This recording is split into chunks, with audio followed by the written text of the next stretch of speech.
Braeden's here with 10 years of playing experience. Neil's been in the league since, well, Neil, how A long has while. it been? It's actually 30 years this year, believe it or not. 30 Oh, years. wow. Yeah, Congratulations, 30 years. thanks. Wow. That's almost the same years, well, a little bit less than I've been alive. That's awesome. That's crazy. Great. That makes me feel even older. I see the gray starting to That's grow awesome. out there. It's starting to pop up on the sides. That's okay. Some Just for Men Got can hair. help that out. Maybe we can get them in Yeah, for a sponsorship at some point. maybe.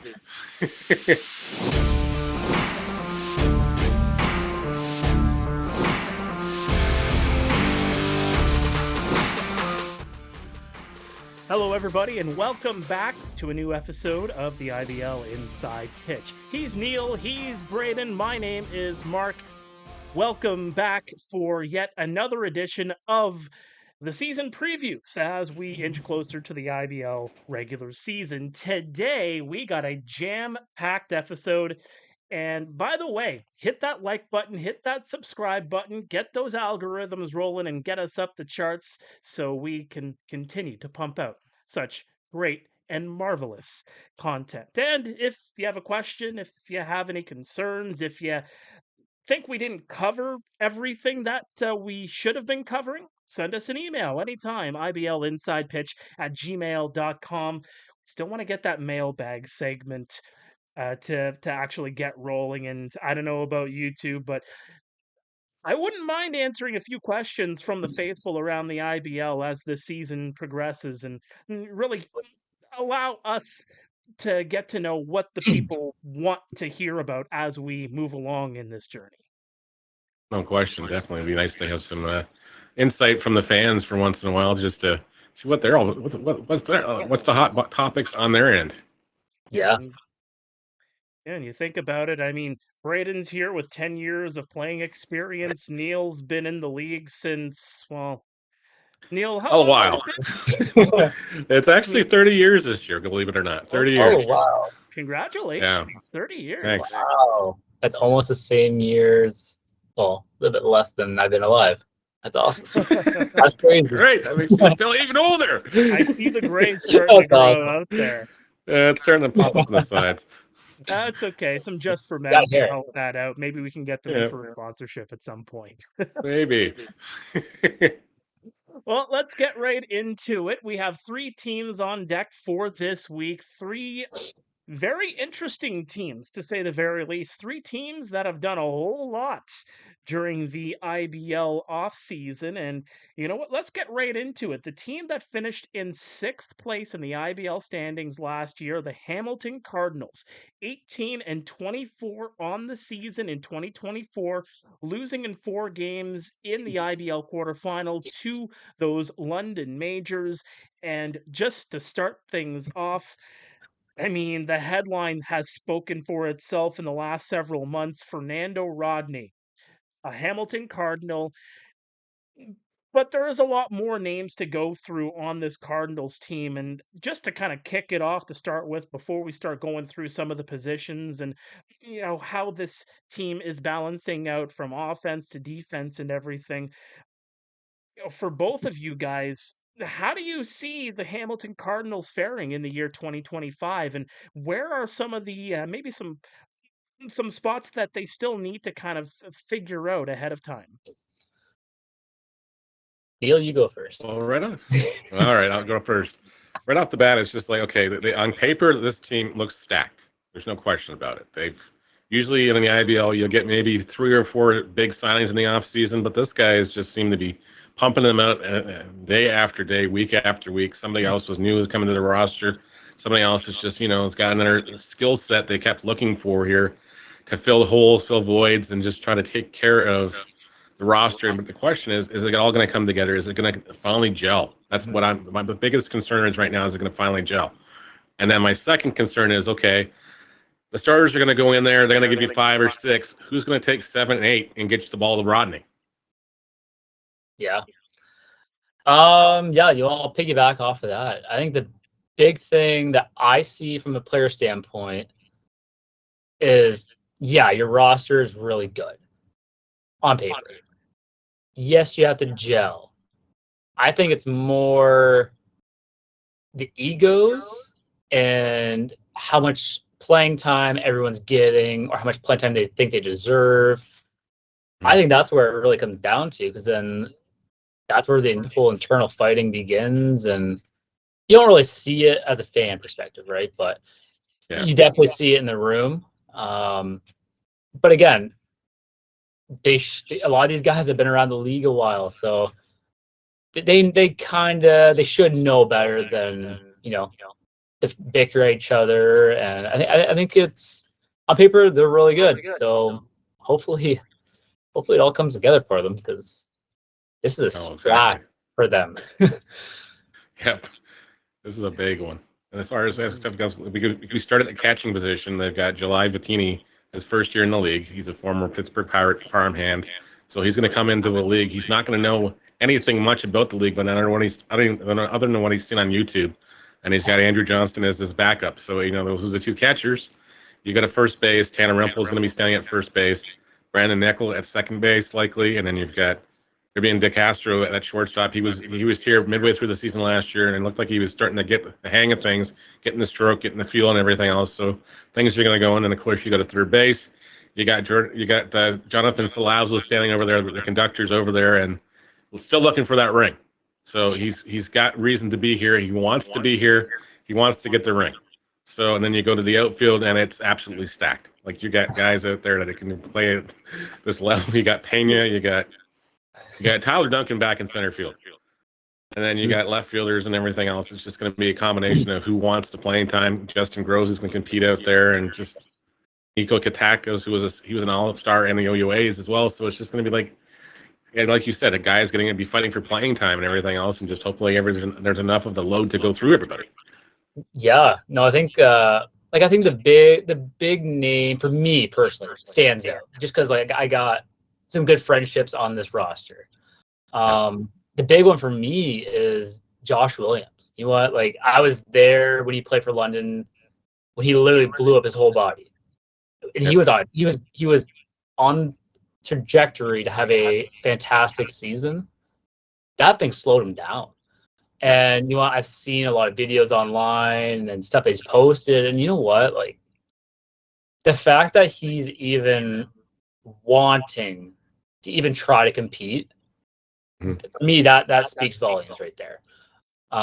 There's still power there when he connects. It's just a matter of when and where he wants to connect with the baseball, because you know what? It has to come together eventually, and I think he's determined to play. So, which is super cool, because some guys, when significant injuries happen, that's their time to say, you know what? Thank you, baseball. It's my time to leave. So I think Josh might be a dark horse for this one. It's cool. It's cool that he's playing again. Great team guy. He's a glue. So he's going to keep these guys in check, I feel. Well, and I'm glad you brought up the offense, Braeden. You look at what they have had in the last couple of years, and you even bring it back to a couple of years ago during Tyler Duncan's MVP season. I really felt like they didn't really have as much insulation for him, where he wasn't really protected all that much. You could walk him, and then, you know, in all due respect to the players that were around him at that point in time, they didn't have the same pop in the bat as, say, a guy like Johnathan Solazzo is going to bring, a guy that the pop in the bat that a Josh Williams could potentially bring to this roster too. So I feel if you look at this offense going into 2025, again, on paper, this offense has mightily improved from, you know, a couple of years ago, and even from 1 year ago too. Yeah, even from a pitching standpoint, as I look at the roster here, who's the easy out? I don't think there is really an easy out anymore. Plus, you got Matt Hildebrandt coming back as well, and it's he's another one of these guys. He could be one of these guys. You know, he could be another dark horse on this team, just because, again, you saw what he could do with the bat when he was hot with Welland before he got hurt, and it was just an absolute monster moonshots off the rooftop in poor Welland Stadium. There, probably the lady of the barbecue was happy he moved. Yeah, no, exactly. It's just as a pitcher, who are you gonna try to attack? Who are you gonna try to pitch around to get themselves out? I don't know. It's stress pitches right now. If I'm another guy in the league looking at this roster, like I don't know. It's tough. It's tough. Yeah. And then even that, you can't even like Brendan Nickel. Like the guy's been around. Guy can get on base. Guy can steal bases. Yeah, like it's gonna be chaos for any opposing pitcher trying to have to face this lineup. Oh, it's going to be definitely a very different lineup. And as far as Nichols, of course, it's not the one we're used to, not the Welland guy. This is the new kid from college. So it's like he's got some college records this year and everything else. So it's like, okay, yeah, he's got some pop in his bat and he's got some zip behind his legs here. So it could be interesting when he's competing for second base. What do you guys make of the starting rotation here? I mean, highlighted obviously by the addition of Owen Boon, who Braeden you know very well. Yeah, Booner. The guy's gonna rock it this year. Like, I don't know. For me, again, he's a good friend. It's just the guy has seen it. He's won before. He's an added piece to this crazy big puzzle. So I think he's gonna dominate. I think he's gonna have a lot more fun this season at least. And then we got another guy like Jose Vasquez. Like he doesn't have to worry about dead center being 300 feet. Maybe that. So he's got some room to work with, and it's just carefree pitching for him at least. And then whomever from starter to the big dog, like good luck. Like I feel like Fernando's gonna obviously have a good year, hopefully. Like I would think so. I would think so. Like I'm like in the best. And everybody is just, it's not to play devil's advocate or anything, but what if it doesn't work? Right, yeah, and that's the thing. Like, if it doesn't work, then where do you go? Like, I don't know. Then you pull the emergency chute and hopefully something comes out because they invested a whole lot of fun. Plus, there's a whole lot of media attached to this, and if it doesn't work out, this could go south really fast. It could. It could definitely. The one thing I will say too is when you look at this pitching staff, I mean, beyond the starting rotation, I mean, Braeden, you mentioned a guy like Jose Vasquez, played in Kitchener last year, started as more of a starting role. And then kind of migrated toward the bullpen as the season kind of went along, and a strikeout artist, and you pointed it out very well about what he was able to do in maybe some opposing parks as well. I remember what he was able to do in London a couple of times, going long distances. Sorry to rub salt in the wound. Going long distances. I believe there was a 10 strikeout performance in there as well. But you look at some of the other veterans that are on this team too, a Chris Bellato, a former Welland Jackfish, Stephen Hospital, Corbin Peters, Drew Main Prize as well. I mean, there are some guys that are in this this bullpen that have quite a bit of experience that could pick up the slack, say if something goes wrong with our friend from the major leagues. Yeah, it's I'm just excited to watch this team because you know what? Like, there's been months of build up. Yeah. And I think just as a fan, because like I'm a baseball nerd, I would just love to sit there on a sunny day, have a beverage of whatever stadium's key sponsor beverage is, and just like watch these guys perform. Because like I get the grind. Like, I understand what's going on behind the scenes, but like as a fan, I can just take it all in and be like, that's cool. Because I remember watching like Jose last year do his thing in London, and it was cool to watch down in the bullpen, very far away from the bench. But it was cool to watch another guy do his thing. I wish we hit the ball, but sometimes I couldn't help him there in that department, so it is what it is. All right. Well, Neil, you cover the Hamilton Cardinals quite regularly. I see that Hamilton Cardinal hat right above your right shoulder too. And Johnathan Solazzo was a friend of the show. We still got to get some of that pasta sauce from him later on in the Yep. season. Braeden, we'll get you a little bit of it as well. He did promise us, so we're gonna Yep. hold him to it. John, if you're watching this, we're still holding you to it. You'll be around all season long. But Neil, what do you make overall of this team? And actually, more importantly, prediction from the both of you: 18-24 a season ago. How many wins can this team pick up in 2025? I mean, I imagine they'll be over 500, but how Hopefully. much above 500 can this team get to by season's end? Honestly, that's a very, very difficult question to answer because the Cardinals will have traditionally in the last couple of years come out of the gate like gangbusters. Got to the end of June, everything else, the wheels start falling off the bus, but hopefully not off the new bus. But It's a beautiful bus. It's a beautiful bus. But yeah, hopefully things are they're gonna be able to maintain the same consistency, the same intensity, and the same drive and everything else. And honestly, I'd love to see them win 27 this year. I would love to see them do that. The team record's only 22, so somewhere in the middle, it's probably going to be a success. But since Eric's taken over the team, they have not had an above 500 record. So I think that's the first. I think that's the first goal. The first goalpost this year is for this team is to be above 500, and I think the second one is obviously be the home field advantage for the first couple rounds of playoffs. You want that extra gate as much as it's everything else. You want to use that ballpark to your advantage. You don't want to have to go into like a Chatham-Kent, a Kitchener, or someplace like that and throw caution in the wind and hope the ball stays out of the power alleys. Yeah.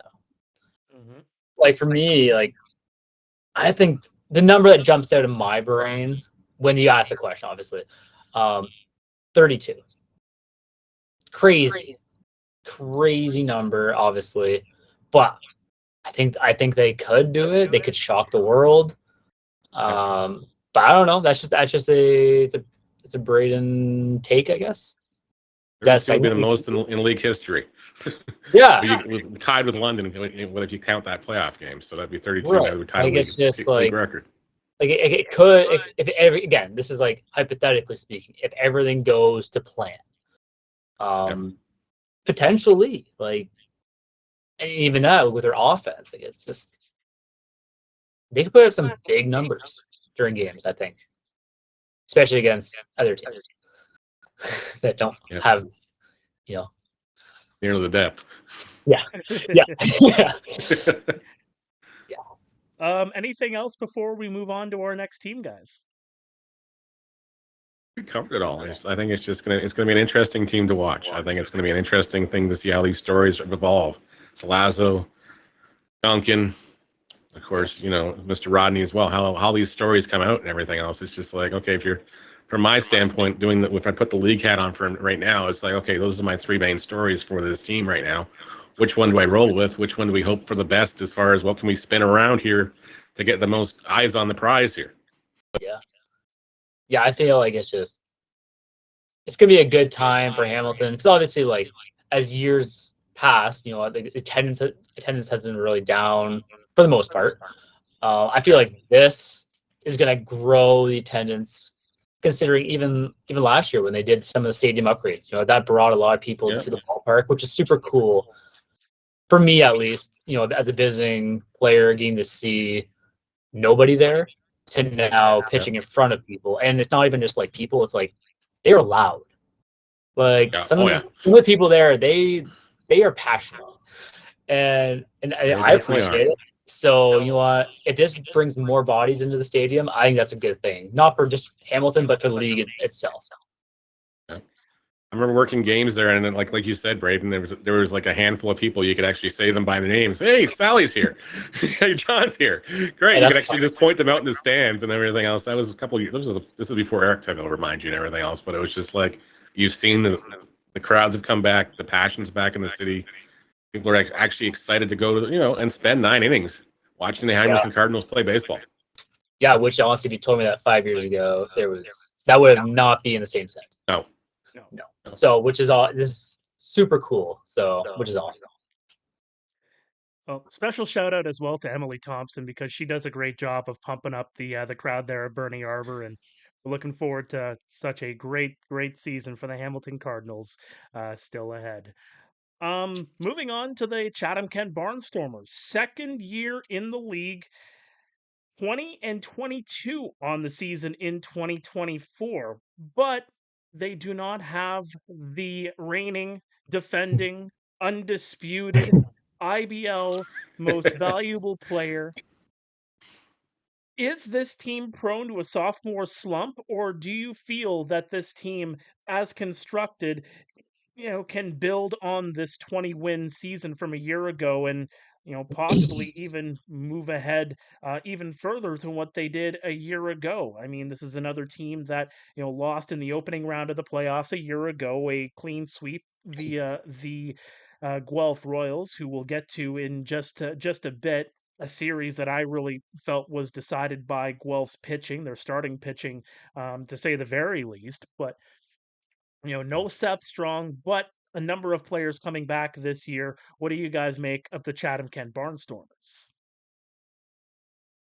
I think they're going to probably be middle of the pack again. I think they're going to compete for 4, compete for 5, and that's not a slight against these guys and everything else. It's just how the roster was built last year. They relied a lot on the college guys and everything else. So once the season got passed, when we got in the middle of August, everything else, to say, okay, the guys are on the state going to the states, they're all gone again. So it's like it's hard. But I think they've learned their lesson. They've kind of gone with a lot more Canadian guys and got some guys who are now in their senior year of college, so they're not going to be leaving to go back to school to go play in August. So hopefully they'll be around here and sticking around long enough to help them get through that first round.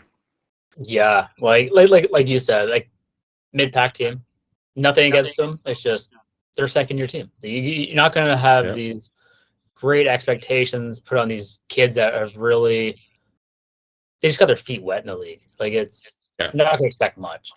But I will say this: if you're a Barnstormer fan, I would be really excited to watch Christian Huck pitch.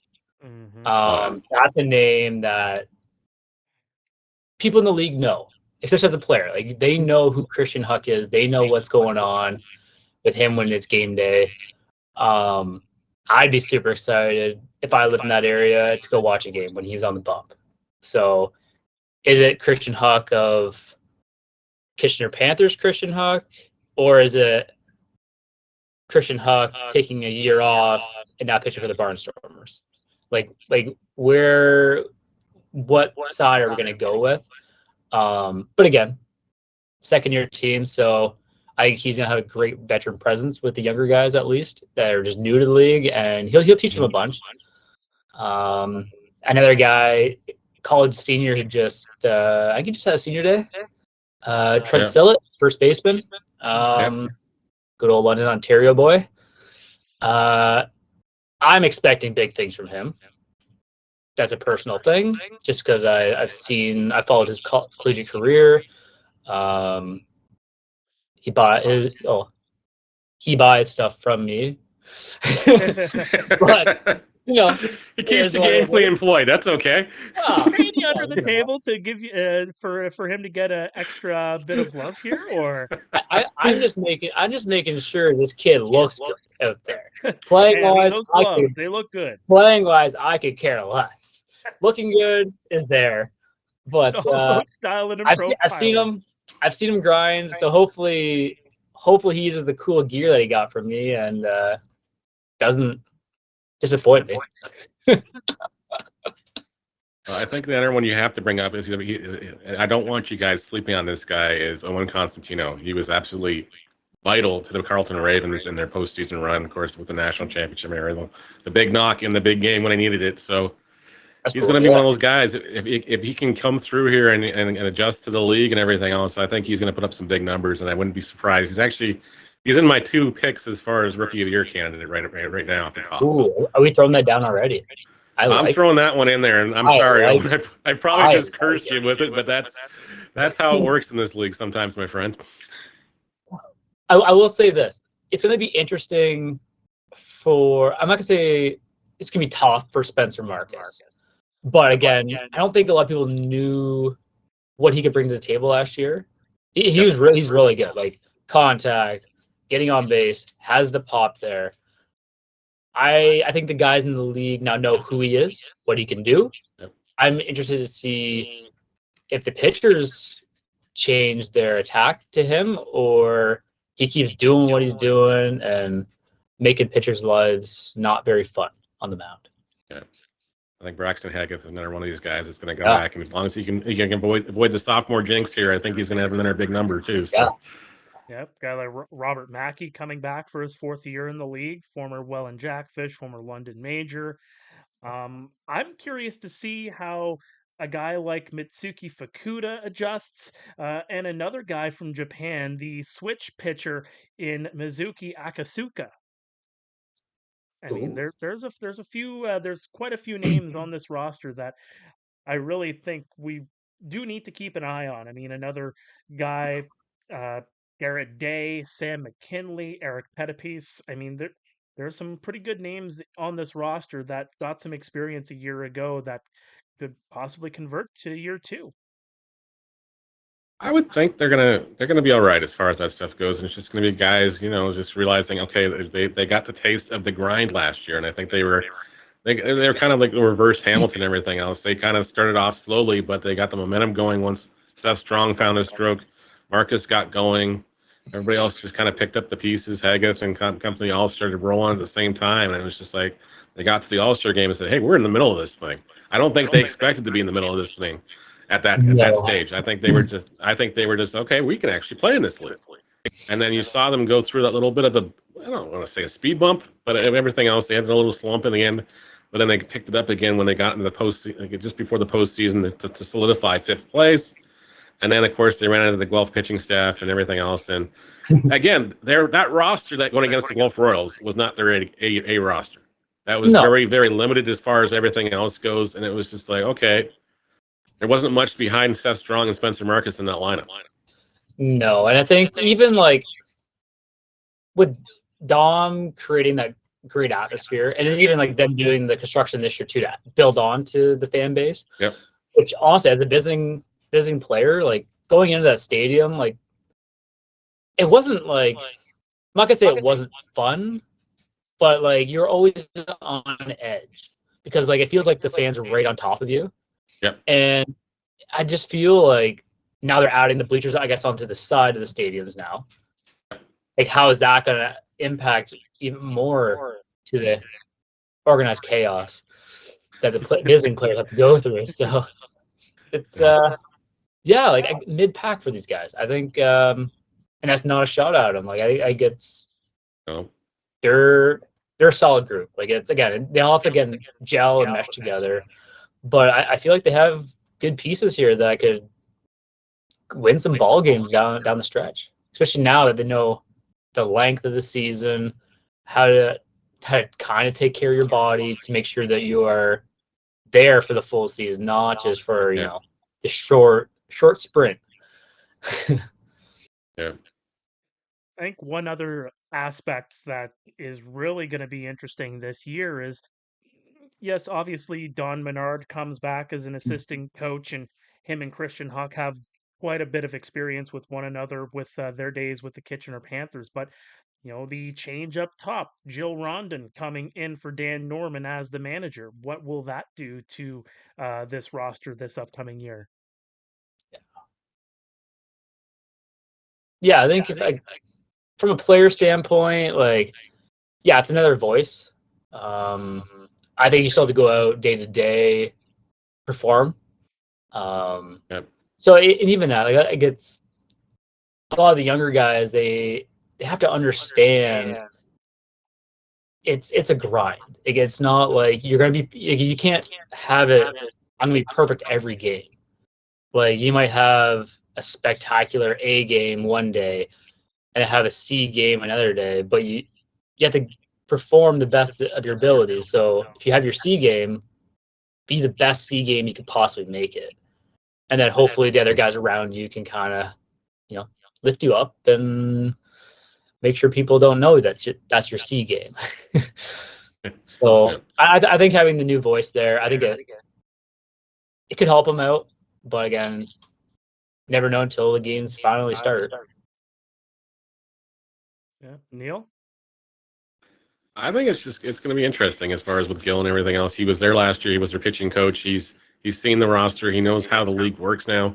With the former pro experience, he's going to lean heavily on it. But he's got a wealth of information and that head of his and everything else. And he's a very smart baseball guy. So hopefully he can pass on that knowledge and help some of these younger guys get through the stormy weather. Yeah. Well, speaking of stormy weather, we're moving on to Guelph. Off the ice, obviously, but going into baseball season, was a stormy season to say the very least with the Guelph Storm. But this is a baseball podcast, not a hockey podcast. I can get into all the Guelph Storm talk you can imagine, as you can imagine. But when you look at the Guelph Royals, first of all, did I miss anything on the Chatham-Kent Barnstormers that you guys would like to add? I think the only thing we didn't really touch on was the addition of Evan Morrison from Waterloo and everything else. He's going to be another standout guy. He's one of these. He's going to be another one of these guys that just he can swing the stick when he needs to. So maybe he'll come up there with the intensity and help lift that team up. Yeah. Another guy to mention too, off of Chatham-Kent, is the name that I just cannot pronounce for the life of me. But let's just give it a shot, just to test it out on here. Korin Vasilinic. I'm sure my friend Don Menard is watching this and going to be sending me a text as soon as he hears this, just to make sure I'm right or wrong. Donnie, how did I do? Just let me know. You did all right. It's Vasilinic. You're fine. Yeah, I thought you're fine. I thought it was a pretty. I think you're good. Right. I wouldn't be able to do that. There you go. The reason why they pay me the mediocre bucks around the broadcast crew. Well, speaking of paying me the mediocre bucks, just kidding, Guelph Royals fans. They treat me very well there. For the Guelph Royals, IBL finalists a year ago, 24-18 on the season. And boy, oh boy, did they drop a bombshell today. Neil, let's just start with that bombshell that they dropped this morning, signing a former major leaguer. Former major leaguer Edgar Garcia is going to be back ending that bullpen now for the Guelph Royals, which was, I think, definitely a missing piece last year, especially when it got to the season and everything else. Yuki Marina and Brandon Dean's doing their best to keep everything down. Of course, Drew Durst moving on. He went up to the Frontier League now. So he's gone off there. So he's going to be a missing piece, and they a little some subtraction to add when they're in addition as far as Edgar Garcia. And then we're just going to go through the rest of the roster and everything else. They still got 2 import spots wide open right now, so we're not sure which way they're going, what they're leaning towards. They definitely need a catcher, though. They don't have a catcher right now at all. There's not a catcher on that roster. So I don't know who's catching the baseball. I think that's the biggest burning question of all, is who's going to be catching the baseball from all of these pitchers. Well, Franklin Torres, I know he's playing right now. He's in either the Venezuelan League or the Mexican League right now. He's playing, and they're not expecting him back till mid-July at the earliest. So who knows? He might be too over. He might be, might call him back in July and say, you know what, I'm spent. I'm just staying down here. So that's a huge loss. Is there any Guelph Silver Creek guys down there that can, potentially do the jump? There is, but I don't think there's a catcher that's ready to jump in the league right now as far as that stuff goes, because they're not on that team anyways. No, I can only think of one, but just, other than that, it's like, you need a catcher. Like, what are we doing? Season's fastly approaching. 2 weeks away. 2 weeks away. Not like we're months here. Like, let's put it together. We'll have to see how things roll, but the Guelph Silver Creeks, speaking about youth, that's been kind of the calling card with the Guelph Royals the last couple of seasons, where they're very young to start off with, but a month and a half in, and then they start adding some of these big boys in that are able to carry them through the rest of the regular season into the playoffs. We saw that quite a bit a year ago. Obviously, Franklin Torres getting added later on in the year. Andy Leader, the big move a year ago, moving over from the Kitchener Panthers to the Guelph Royals. Big pop in his bat. IBL Inside Pitch friend of ours, and a guy that hit a big home run in the semifinals in Welland a year ago. I think we look at that pitching staff and it kind of speaks for itself. I believe it was a sub 3 ERA as a team a year Yep. ago. Defending IBL Pitcher of the Year, Jacob Cush, returning to the lineup. We just saw the re-addition of Yomar Concepcion coming in. I mean, Brandon Dean's coming back. Kyle Thomas coming back.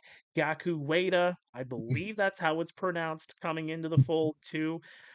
The pitching staff is for how good it was a year ago. It's looking mighty good for 2025.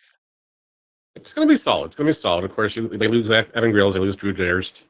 They put Yuki Narita on the inactive list today because again, it's just like, okay, Yuki's enjoying the Australian weather right now, so I think he's looking to stay down there. So that's not a shot against Yuki. And it's awesome. He's found a home down there. Great. I'm really happy for that guy.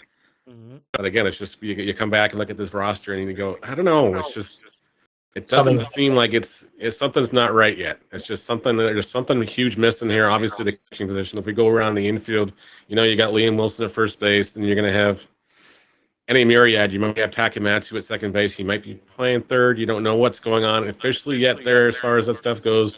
Shortstop, you got a competition between Brando LaRue if he's back or Connor Morrow.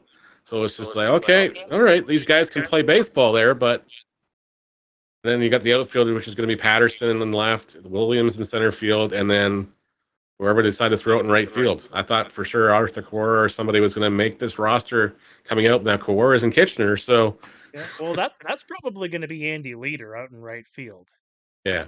Leader would probably be out in right field, but again, I don't know if is he coaching this year too, so he might be part-time playing too. Like you got to balance that between even with Connor Morrow's schedule and everything else. The first half of the season, he's not going to be there every game because he's busy with his commitments to the OBJs. Mm-hmm. Braeden, what do you make of this roster? Like, for me, the guys that I know on this roster are good. Like they can play ball, but like something, it's just like, I'm not gonna say it's a disappointment, but it's just like one of those like empty feelings when you're looking at the roster. You're like, okay, like what now? Like where? Like there's no excitement. You know what I mean? Like it's just, I don't know. Like I play like again like and I maybe I played against like the dudes of the Guelph Royals years ago, and now I look at this and I'm like this looks like a skeleton team compared to that team. Like there's no big bats that are going to mash baseballs. There's nothing that's going to scare you in this lineup. Like Liam Wilson's going to get his numbers. Andy Leader's going to get his numbers. Connor Morrow's going to get his numbers. But it's not going to be. They're not going to hit the moonshots constantly over your heads or anything else. There's no fear in this lineup. No, and like if Josh Garton wants to sign, great. That's cool. Yeah. He can do some damage. Unfortunately, he's dealing with some pretty serious injuries. He's waiting for surgery. So yeah, and then that's the thing, right? Like it's just like I'm not gonna say like the team kind of goes with him, but like he was the core nucleus. I feel like he was the kind of glue, like that kind of held everybody together. And like without him being there, it's like who's gonna step up? That's my thing. Like it just someone has to fill that spot. You put your fan hat on as a Royals fan last year. If you put yourself in that situation, you get to the finals last year, and then it just feels like this roster has just not got that. Okay, we know what we needed to get over the next level right now. We just don't have the answer to that right now. Yeah, and like for these guys like that have been in the final, right? Like I kind of feel bad because like they know how to get to the promised land. It's now who's going to help us get to it? Like get to, as a redhead myself, how are we going to get the pot of gold at the end of the rainbow? Like they're always stealing my Lucky Charms. Yeah, it's just like again, nobody on the roster except for again when Morrow is done with the OBJs, he'll be coming back full time. Yep. Like the whole thing, I think he's the guy. He's kind of like that drill sergeant. He could be that guy.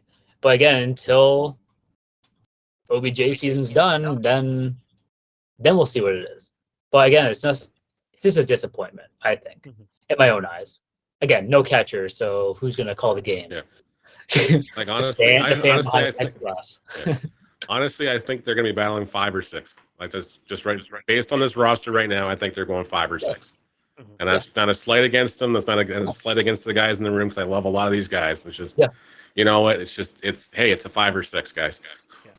Yeah. It's not, anything spectacular. It's there. You know what they're gonna do. Yeah. I think the key in this whole Guelph conversation boils down to 2 words, really. Right now.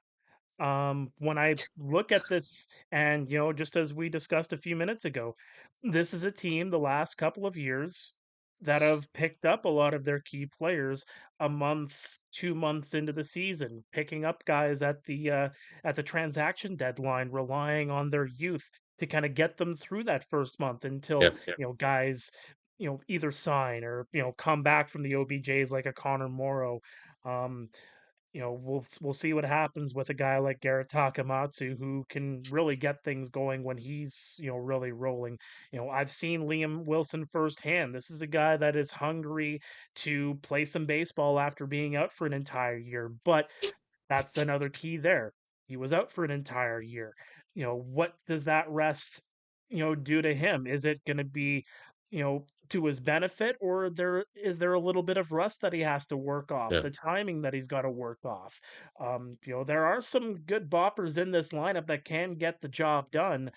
But you guys are absolutely right. I mean, there are still some questions, and again, it really boils down to what this roster looks like right now. They can make us look absolutely silly a month in and go on a run, but that's the whole thing with these predictions, right? I mean, we can analyze what they have on paper, but it's all about playing the games. Exactly. And that's why you play. Because crazier things have happened. So yeah, and heck, you even take a look for Guelph, going into last season. I don't think anybody had predicted them to make it to the IBL finals in the first place. This was a team that 2004 the last time they made the final? 20 years? 2004 since they actually won a series? Or maybe 10 years? 2012. Yeah, 2012. Don't bring that one back up. I didn't know that. That one still brings up the PTSD. Come on. But we will see how they make up as the season goes along. Again, just looking again at the roster just one more time before we miss anything. Again, Ethan Hammond signed, Andy Leader signed, Ashton Patterson signed, JD Williams signed out in the outfield, the infield. There's only 3 guys that I actually have listed here in Connor Morrow, Takamatsu, and Wilson. So again, there's a lot of piecemealing here that needs to be done. And it's probably going to be done as the season progresses, as we know Guelph to do. Oh, exactly. And it's again, Sean Travers, Dino Romel, those guys will work the phones. They have contacts all over the place, and Sean's got a wealth of knowledge as far as players at the junior level that can jump in for the roles for the next couple of months to get them to that stopgap and keep them in contention until they have to be, and then they go back to school. And hopefully by that time they've somehow got some guys from out of the American Association or the Frontier League that got released and have visas or don't have to have visas, or Canadians. You don't have to worry about something like that. And it's like, okay, you're going to come in and just try to help stop the gap here. Mm-hmm. Yeah, hopefully that happens. Because again, look at the roster. They need it. They definitely do. Yeah. All right. Prediction time. I know you alluded to it a little bit there, Neil, but 24 wins on the season a year ago. 2025, above or below that mark? I think they're going to be below it. I think they're going to be close to 500. Yeah, that's unfortunate, but yeah, they're going to be below 500 as of right now. Right now. That key word, those key 2 words, right? Right now. Feel like I'm on the hook from How I Met Your Mother. Right now. It's those 2 key words. Fans of the show know exactly what I'm talking about. We're not on some hook, but speaking of hooks, We're going to get to the top 3 teams in the IBL next week. From a season ago, it was the Welland Jackfish at 32 wins, the Barry Bay Cats 27 wins en route to their 8th IBL title, and Braeden Ferrington's favorite team, the London Majors, 26 wins on the season a year ago, with him included on that roster a season ago. How do those teams stack up going into 2025? We'll get to it next week. Until then, hit that like button, hit that subscribe button, leave a comment, and send us an email anytime. You can even DM us. I mean, we are so widely available. We are accessible anytime. I got nothing better to do. I don't know about you two, but iblinsidepitch@gmail.com is our email address. Get us enough questions in, and maybe we'll get that mailbag segment started up as the season progresses. Anything else from you guys for this week? I think we covered most of it. I think we've definitely hit the points home on all these 3 teams. That's for sure. Yeah. I think we hit it all. I think we need to get on a little mascot segment too. Yes. All right. Yeah. Is that, because they're the core. Everybody knows they're the core of the fan base. Without them, there is no fans. True. Not a shot at any of the teams that don't have one, but the ones We that want to get on it. the ones that do have it, they know. Will allow us to get some of these teams on getting these mascots going. Exactly. Maybe I am just a mascot in general and just not wearing a suit. Who knows? It could be worse. You could be a Muppet. Team? I work for multiple teams. Which team are we talking about here? Exactly. That's the mystery. Well, there's no mystery about this. IBL Inside Pitch will be back a week from today with the top 3 teams from a year ago. The season previews commence as we move closer to the IBL regular season. For Braeden, for Neil, my name is Mark Pare, saying so long, and we'll see you next week.